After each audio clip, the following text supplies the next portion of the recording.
So this is Spectrum IAS Academy, Indian Economic Group 2 Mains, industrial పాలసీలో మనం పారిశ్రామిక తీర్మానాలను చూస్తున్నాం. ఈ పారిశ్రామిక తీర్మానంలో ఈరోజు ఈ యొక్క వీడియోలో 1977 పారిశ్రామిక తీర్మానంలో వచ్చినటువంటి ముఖ్యమైన అంశాలు ఏంటి అంటే 1948 మొట్టమొదటి పారిశ్రామిక తీర్మానం, 56 రెండవ పారిశ్రామిక తీర్మానం. అక్కడ 77 పారిశ్రామిక తీర్మానాన్ని మనం గమనించినట్లయితే ఇక్కడ రాజకీయంగా జరిగినటువంటి మార్పును బట్టి పారిశ్రామిక విధానం అనేది మార్పు పోయాయి. మొట్టమొదటిసారిగా 1977లో కాంగ్రెసేతర ప్రభుత్వం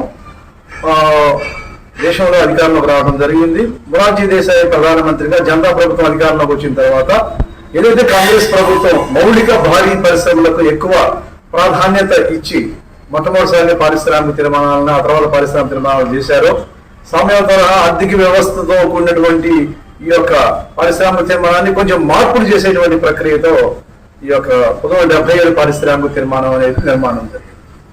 మరి ఇది గతంలో ఉన్నటువంటి పారిశ్రామిక తీర్మానానికి ఈ పారిశ్రామిక తీర్మానం ప్రధానమైన తేడా ఏంటంటే, ఈ 1977 పారిశ్రామిక తీర్మానం ముఖ్యంగా కూడా గ్రామీణాభివృద్ధి అంటే లఘు, కుటీర, చిన్న తరహా పరిశ్రమ మీద దృష్టి పెట్టి ఇక పారిశ్రామిక విధానాన్ని నిర్మాణం చేశారు.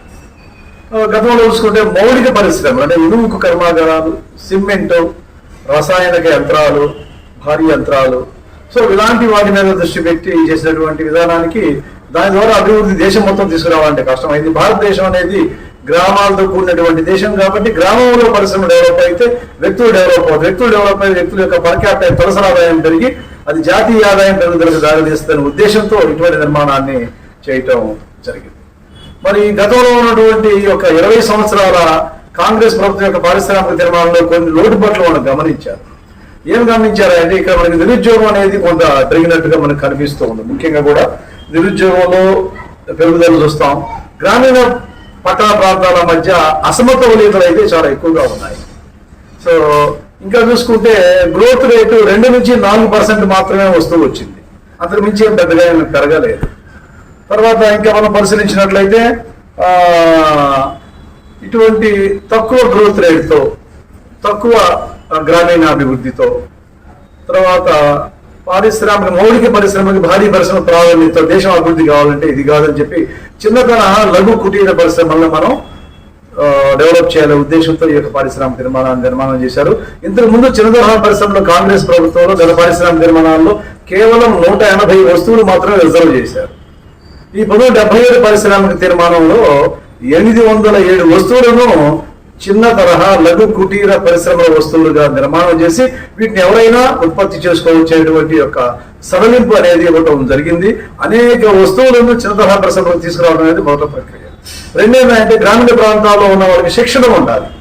శిక్షణ ఇచ్చి వాళ్ళకి ఉత్పత్తులు చేపట్టే ప్రక్రియ మనం చేసినట్లయితే ఎక్కువ ఉత్పత్తులు రావటం, తొందరగా వాళ్ళు దాని యొక్క సామర్థ్యాన్ని తెలుసుకోవటం, ఇటువంటి లాభాలు పొందడానికి అవకాశం ఉంది. కాబట్టి డిస్ట్రిక్ట్ ఇండస్ట్రియల్ సెంటర్స్ అంటే జిల్లా పారిశ్రామిక శిక్షణ కేంద్రాలను ఏర్పాటు చేశారు. ఈ నిర్ణయం 77 అధికారంలోకి వచ్చిన 78లో తీసుకున్నారు. 78 నుంచి ఏంటంటే ఈ పారిశ్రామిక శిక్షణా కేంద్రాలని ప్రతి జిల్లాలో కూడా ఏర్పాటు చేసి యువతకి శిక్షణ ఇచ్చి ఆ యొక్క పరిశ్రమలో వారి యొక్క నైపుణ్యాన్ని పెంచడానికి ప్రయత్నం చేశారు. మరి ఇంతకుముందు ప్రభుత్వ విధానాన్ని ఏం చేయాలి, దాన్ని ఆపాలా, తగ్గించాలా, లేకపోతే విస్తరింపజేయాలా అనడానికి ఈ ప్రభుత్వం ఏం నిర్ణయం తీసుకుంటే విస్తరింపజేయడానికి నిర్ణయం తీసుకొని ఎలా విస్తరణ అంటే కేవలం మౌలిక భారీ పరిశ్రమలకే కాకుండా వినియోగదారుల నిత్యావసర వస్తువులు కూడా పరిశ్రమలు ప్రభుత్వ రంగంలో ముందుకు సాగాలని చెప్పేసి ఇంకొక నిర్ణయం తీసుకోవడం జరిగింది. తర్వాత మరొక కీలకమైన మార్పు ఏంటంటే విదేశీ సాంకేతిక పరిజ్ఞానం ఉపయోగించినటువంటి భారతీయ పరిశ్రమల్లో విదేశీ పెట్టుబడులు అనుమతించటం జరగదు అనేటువంటి నిర్ణయాన్ని ఈ పారిశ్రామిక తీర్మానంలో తీసుకున్నారు. మరి దీనిలో తీసుకుంటారు అంటే విదేశీ సాంకేతిక పరిజ్ఞానంతో ఏదైతే పరిశ్రమలు భారతదేశంలో నడుస్తున్నాయో ఆ పరిశ్రమల్లో తప్పనిసరిగా ఏంటంటే విదేశీ పెట్టుబడులు తీసుకోవచ్చు. కానీ విదేశీ పెట్టుబడులు ఎక్కువ తీసుకోవడానికి అంత అవకాశం లేకుండా నియంత్రణ పెట్టి స్వదేశీ సామర్థ్యం ఉన్న వాటిలో మాత్రమే యంత్రాలు పనిచేస్తూ ఉంటే వాటిలో విదేశీ పెట్టుబడులు సేకరించే అవకాశం లేదని చెప్పేసి ఈ విధంగా ఈ యొక్క 1977 పారిశ్రామిక తీర్మానాన్ని గ్రామీణాభివృద్ధిని బేస్ గా చేసుకుని చిన్న తరహా లఘు కుటీర పరిశ్రమలకి ఎక్కువ ప్రాధాన్యతనిస్తూ ఈ పారిశ్రామిక తీర్మానాన్ని జనతా ప్రభుత్వం 1977లో డిజైన్ చేసింది. So this is about 1977 Industrial Resolution Policy. Thank you very much.